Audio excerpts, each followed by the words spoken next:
ये आकाशवाणी बम्बई है। रमाई।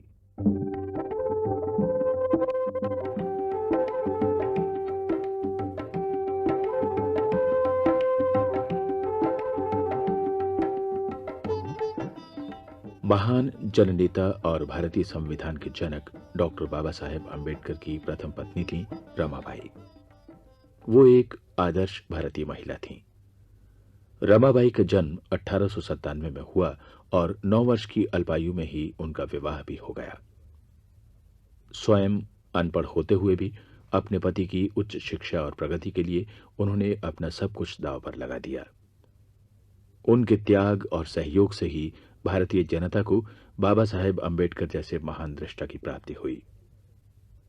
ये नाटक मराठी दलित कथा साहित्य के प्रसिद्ध लेखक श्री बंधु माधव द्वारा लिखित मराठी उपन्यास रमाई पर आधारित है। हिंदी अनुवाद श्री जगदीश कुमार निर्मल का है।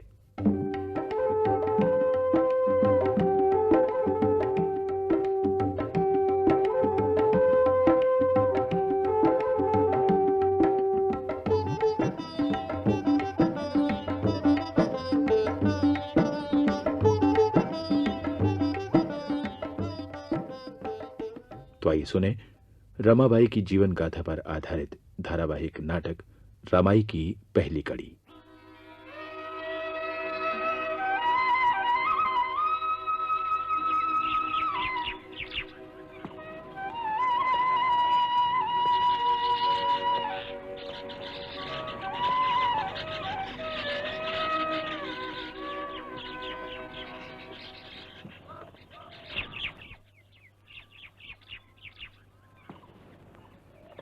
प्रेमळ भाव तू मिठाई माऊली, प्रेमळ भाव तू मिठाई माऊली, धाव तू पावगे पाहतो आतुली, धाव तू पावगे पाहतो वाटुली, प्रेमळ भाव।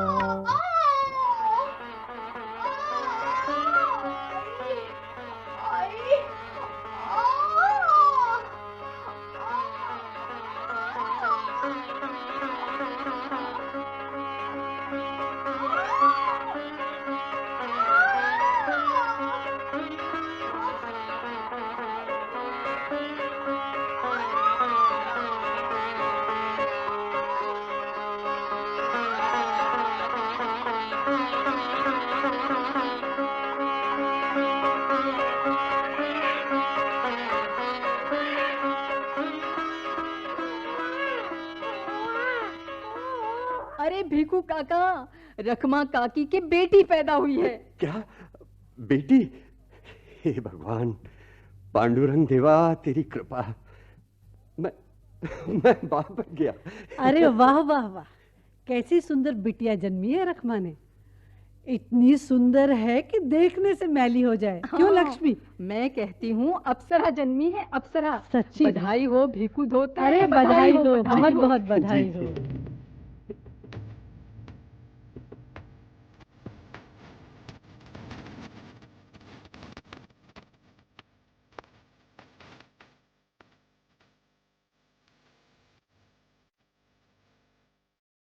भट्ट जी, भीखम भट्ट जी हैं क्या घर में? कौन है? हरे कृष्ण हरे कृष्ण हरे कृष्ण। अरे भीखू महार, जी। क्या है रे? भट्ट जी, मेरे घर में कन्या जन्मी है। अच्छा, प्रथमम कन्या रत्नम, वाह वाह वाह, लक्ष्मी सम शुभ। हाँ। हाँ भट्ट जी, पहली संतान है। रुपया, नारियल और दक्षिणा लाया हूँ। कल नामकरण संस्कार करना है पंडित जी। अच्छा अच्छा।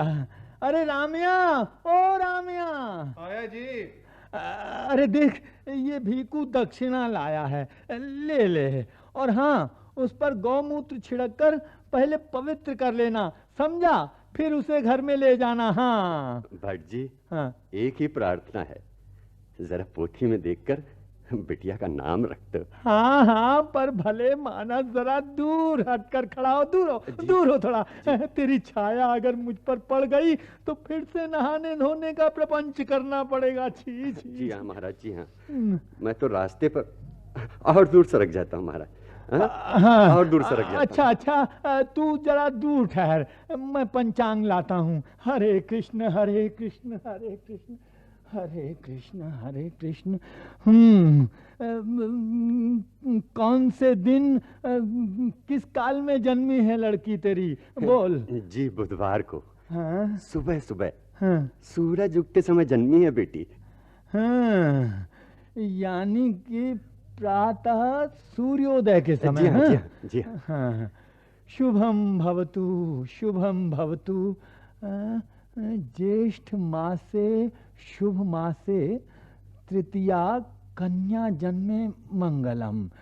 स्वाति नक्षत्र भवितव्य भवत्येव। आहा, कन्या के ग्रह बहुत शुभ पड़े हैं, बहुत शुभ पड़े हैं। जी कैसे शुभ है? ओहो भवंती भाग्येन सुखानि देहिनाम। तेरी ये पुत्री देखने में सुंदर, मधुर बोलने वाली और उत्तम कर्मों को करने वाली होगी, सुशील और चरित्रवान होगी। हा, भाग्य स्थल में गुरुचंद्र योग, इसका पति उत्तम गुणों वाला कोई महान पुरुष होवेगा। ये पतिव्रता और अखंड सौभाग्यवती होगी। हाँ भट जी आपके मुंह में घी शक्कर।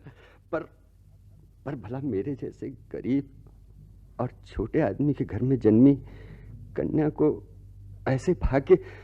वही तो मैं सोच रहा हूँ रे, कहीं तूने इसका जन्म काल गलत तो नहीं बताया? नहीं जी, नहीं जी, नहीं जी, सूरज उग ही रहा था, पौ फट रही थी। तब तो अरे इस कन्या के ग्रह इतने बलवान हैं कि इसका पति तो राजा जैसा शूरवीर, धन संपन्न और गुणवान व्यक्ति होना चाहिए। बस बस भट जी बस, मुझ गरीब की अब और हंसी मत उड़ाइए। अरे हंसी तो मुझे शास्त्र पर आ रही है मूर्ख। कहाँ गंगू तेली और कहाँ राजा भोज। क्या मतलब? अरे तुझे नहीं मालूम भाग्य के खेल। रंक से राजा और राजा से रंक होते क्या देर लगती है? चल जाने दे ये सब। और ये ले कागज, संभाल कर रखना इसे। ये लड़की की कुंडली है। जी महाराज, पर इसका नाम तो आपने बतलाया ही नहीं। नाम हाँ, भा अक्षर से रख ले, भागीरथी। बहुत अच्छा, बहुत अच्छा, भागी। अच्छा नाम आया है भट जी, भागी। हाँ, चलो अब तुम भी भागो, हमें अभी सहत नाम का पाठ करना है। ओम श्री कृष्ण परमात्मा जगत गुरुम कल्याणम करोति कल्याणम।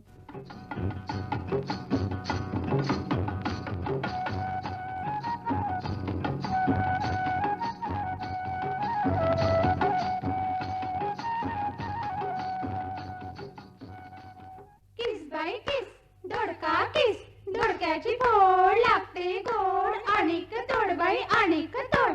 किस बाई किस दोडका किस दोडक्याची फोड लागते गोड अनेक तोड बाई अनेक तोड। अरे रामी के बापू, देखा तुमने? अपनी रामी कितना अच्छा नाच रही है। हाँ, अपनी बेटी तो सबको अच्छी लगती है रखमा। मैं अपनी बात कर रही हूँ जी, सबकी नहीं। रामी तो अब फिर रामी। अरे भट जी ने उसे नाम दिया है भागीरथी, उस नाम से पुकारा करो उसे। बामन देवता ने दे दिया बामनों जैसा नाम। क्या? भागीरथी। अरे बोला भी नहीं जाता मुझसे, मेरी जुबान पर तो रामी ही चढ़ाए। अच्छा भाई, रामी ही सही। अच्छा रखमा, ये रखमा, गांव में एक पाठशाला खुली है। गुरुजी कह रहे थे कि अपने बच्चों को पाठशाला में पढ़ने के लिए भेजना चाहिए। हाँ? अपने बच्चे और पाठशाला में? हाँ। तुम पागल तो नहीं हो गए हो? अरे महारों के बच्चे भी कभी। अरे वही तो कह रहा हूँ तुझे, जब गुरुजी से मैंने कहा कि हम लोग तो अछूत हैं महाराज, तो वे बोले अब अछूतों के बच्चों को भी पाठशाला में प्रवेश मिलेगा। हे ईश्वर, कलयुग आ गया है, कलयुग। अब अछूतों के बच्चे पाठशाला में पढ़ेंगे? क्यों नहीं पढ़ेंगे? क्या हम लोग आदमी नहीं है क्या? जाने भी दो रामी के बापू, हमारे घर में तो 2 लड़कियां हैं और 1 बच्चा है, वो अभी बहुत छोटा है। तो क्या लड़कियों को पाठशाला नहीं भेज सकते? अरे लड़कियों को कोई पढ़ाता है क्या? आज तक कभी ऐसा हुआ है? लड़की पढ़ेगी लिखेगी तो घर का काम कौन करेगा? हम अछूतों में ही नहीं, बड़ी जाति के लोग भी लड़कियों को नहीं पढ़ाते। ना ना रखमा, अब जमाना बदल रहा है। हाँ, गुरुजी कहते थे कि महात्मा ज्योतिबा फुले ने लड़कियों को पढ़ाने के लिए आंदोलन शुरू किया है। कौन ज्योतिबा? अरे और कौन सा आंदोलन? हम किसी के कहने से क्या अपना धर्म डुबो देंगे? अरे धर्म डूबा तो रहेगा ही क्या, ये धरती रसातल में चली जाएगी। अच्छा बाबा अच्छा, तू रख लेना अपना धर्म, मगर कह देता हूँ कि बच्चों को अच्छी बातें सिखलाओ जिससे उनकी जिंदगी सुधरे। चहा बाई चहा, गवती चहा, रमानी गौराची फुगडी पहा।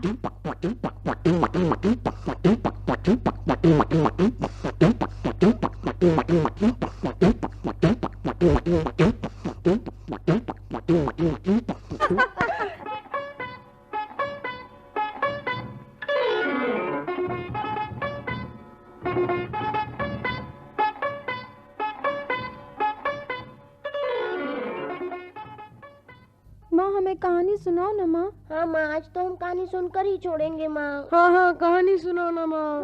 कहानी सुनाओ ना सुनाओ ना। अच्छा अच्छा सुनो। पुराने समय में एक गांव में एक परिवार था। उस परिवार में 7 भाई बहन थे। कितने? 7। सबसे बड़ी बहन का नाम था ममता। जैसा उसका नाम था वैसा उसका गुण। वो अपने सभी भाई बहनों को बहुत चाहती थी।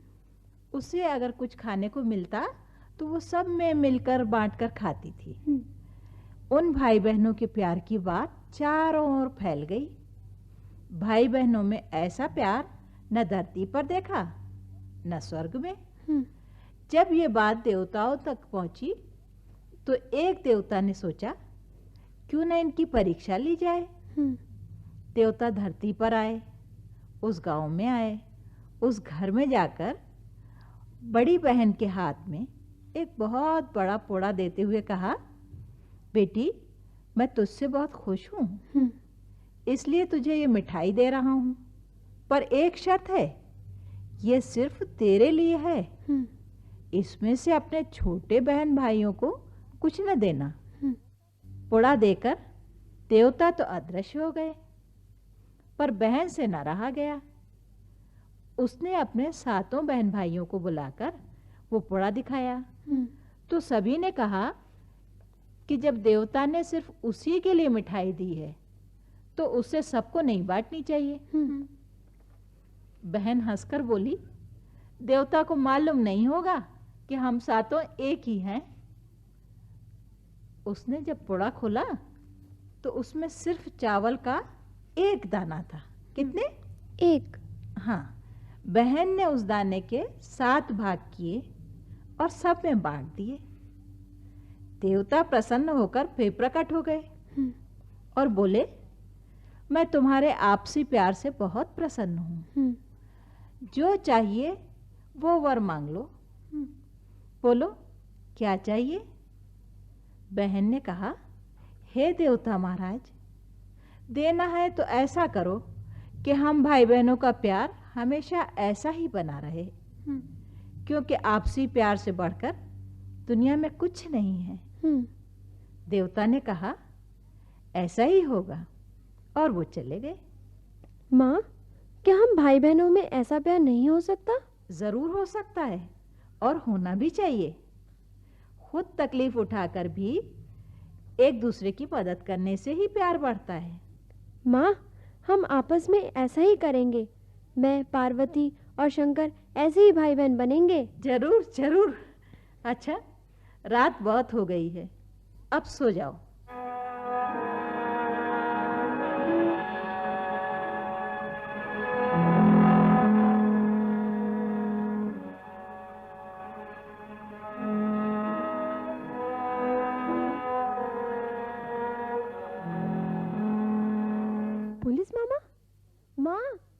देखो पुलिस मामा आया। अरे बच्चों देखो, मैं तुम्हारे लिए बंबई से क्या लेकर आया हूँ। ये देखो, ये मिठाई है। और ये, अच्छा रामी पहले तुम लो। नहीं मामा, पहले अंदर चलकर माँ से मिलो, वो बहुत बीमार है। बीमार है?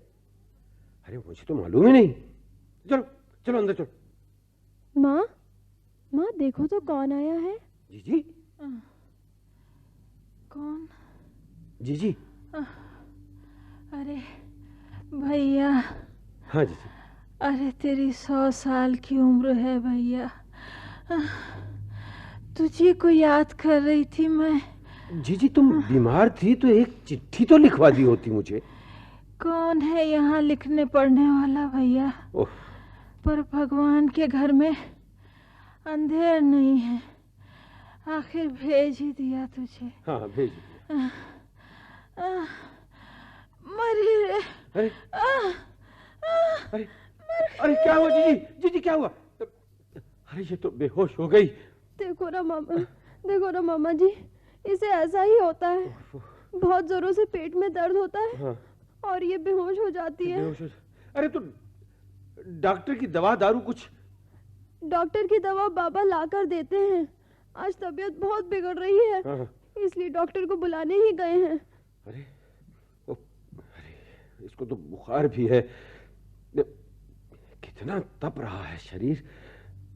आइए आइए डॉक्टर साहब। अरे भाऊ तुम कब आए? बस अभी अभी आए। डॉक्टर साहब देखो ना, अभी अभी ठीक से बोल रही थी, अभी बेहोश हो गई है। बुखार भी बहुत है। हाँ हाँ देखता हूँ। अच्छा किया भाऊ तू आ गया, बहन से मुलाकात हो गई। पता नहीं रकमा। अरे मेरे को तो कुछ भी मालूम नहीं था। क्या हुआ डॉक्टर साहब? हालत तो बहुत सीरियस है, मैं इंजेक्शन लगा देता हूँ।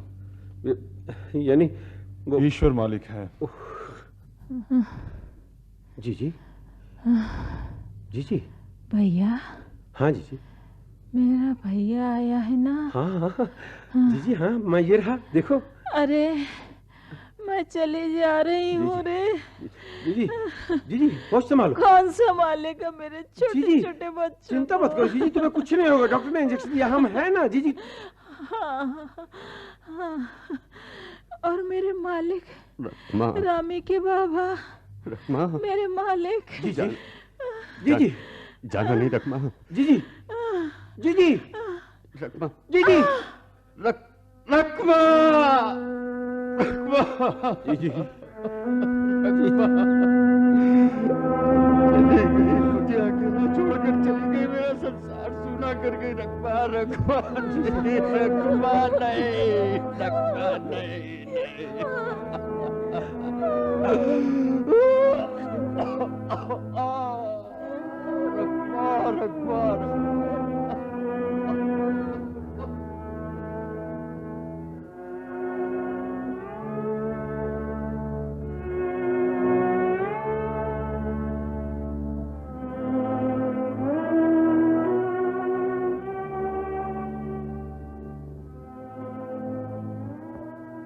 चक्रवाक पक्षी वियोगे बहाती, जाले मज प्रती तैसे आता। बाबा हाँ? तुम फिर रो रहे हो? कल ही मेरी कसम खाई थी ना। क्या करूं बेटी, मैं नहीं ऐसा चाहता था, पर तेरी माँ की याद आई कि आंखें जलने लगी बेटी। हाँ हाँ, पर देखो तो तुमने क्या हाल बना रखा है बाबा। वैसे ही तुम्हारी तबीयत ठीक नहीं रहती, काम पर जाते जाते 2 बार गिर पड़े। मुझे तुम लोगों की बहुत चिंता है बेटी। तुम लोग बहुत छोटे हो बेटा। इसीलिए बाबा हम सब लोगों के लिए अपना ख्याल रखो, दवा पानी लो और ठीक हो जाओ। हाँ हाँ हाँ, पर तेरे पर भी तो काम का बोझ बहुत आ गिरा है। सारे घर का काम, 2 छोटे भाई बहनों का साथ संभाल, 9 साल की छोटी सी बच्ची के लिए। बाबा तुम फिर चिंता करने लगे। अब चलो खाना खा लो। अच्छा अच्छा।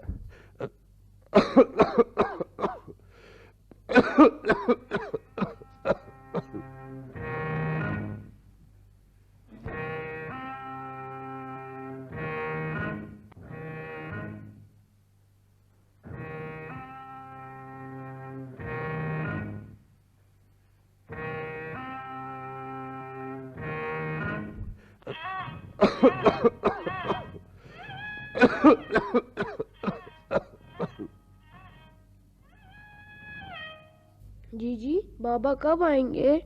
शंकर भैया बाबा तो काम पर गए हैं। तो अब तो रात हो गई ना। बस आते ही होंगे।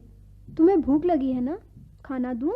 जीजी भूख तो मुझे भी लगी है। अच्छा तो तुम दोनों खा लो, मैं बाबा के लिए रुकूंगी। अच्छा लो खाओ। ये कौर अपनी माँ का, ये अपने बाबा का। पर जीजी भूख तो तुम्हें भी लगाई होगी। तो क्या बाबा क्या अकेले ही खाएंगे? अरे अरे ये क्या हो गया भीखू को? अरे कारखाने में खून की उल्टी हुई हाय राम। और बेहोश होकर गिर गया बेचारा। हे ईश्वर कैसी मुसीबत है। अभी अभी तो कुछ दिन पहले इन बच्चों की माँ गुजरी है। अपना जाने भीखू भाई को क्या हो गया। काकी काकी क्या हुआ है बाबा को? व्यंगू काका क्या हुआ है बाबा को? अरे तुम लोग कुछ बोलते क्यों नहीं? बोलो ना मेरे बाबा को क्या हुआ है? कुछ नहीं बच्चे, कुछ नहीं, रो मत। थोड़ा सा चक्कर आ गया था इन्हें। घबराओ नहीं मेरी बच्ची, घबराओ नहीं। अभी डॉक्टर आ जाएंगे ना, सब ठीक हो जाएगा। रो नहीं, सब ठीक हो जाएगा बेटा। रो नहीं। पर बाबा बोलते क्यों नहीं? बाबा बाबा बोलो ना मुझसे बाबा। बाबा बेटी रामी कहाँ है? बाबा तेरे छोटे भाई बहन कहाँ है? हे ईश्वर पांडुरंग देवा, बाबा इन्हें संभालना भगवान। इन्हें बाबा बाबा बाबा बाबा बाबा हमें छोड़कर मत जाओ बाबा।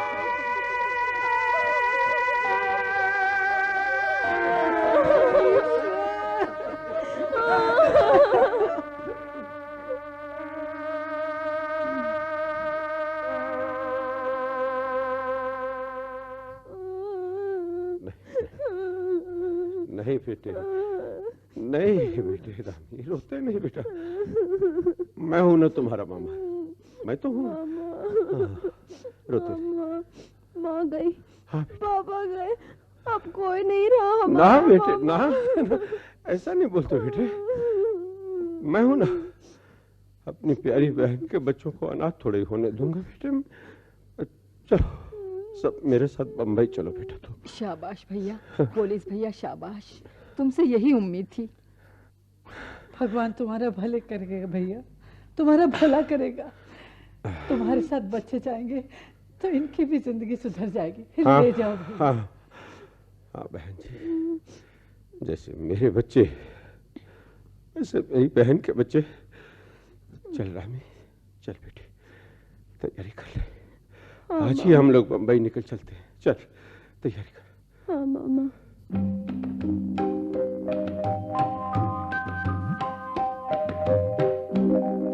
गुजर जाती है हर रात, सवेरा होता है।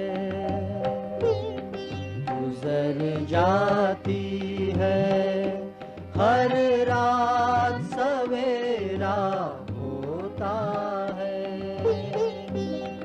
गुजर जाती है हर रात, सवेरा होता है।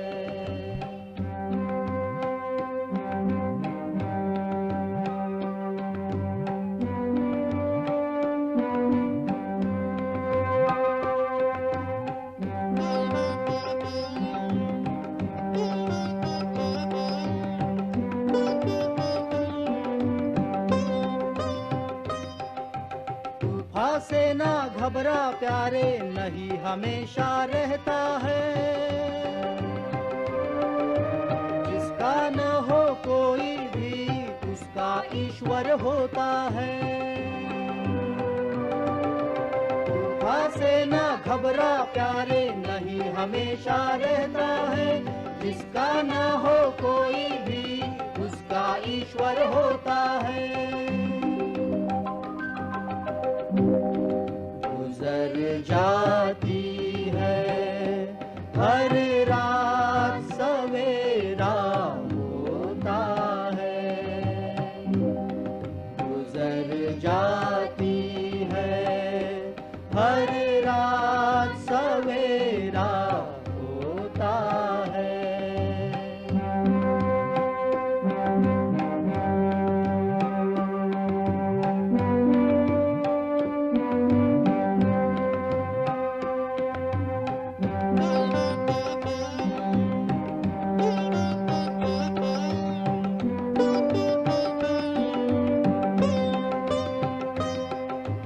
दिल भारी ना कर तू बावरे, हर दुख आता जाता है।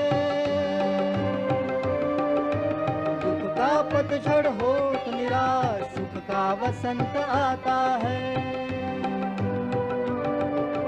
दिल भारी ना कर तू बावरे, हर दुख आता जाता है।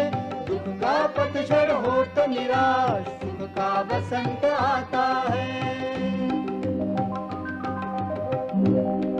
गुजर जाती है हर रात सवेरा होता है।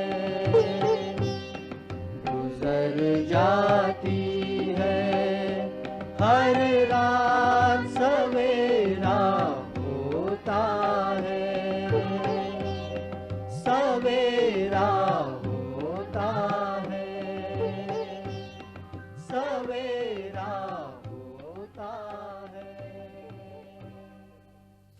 रमाई श्री बंधु माधव लिखित मूल मराठी उपन्यास रमाई पर आधारित धारावाहिक नाटक की पहली कड़ी अभी आपने सुनी।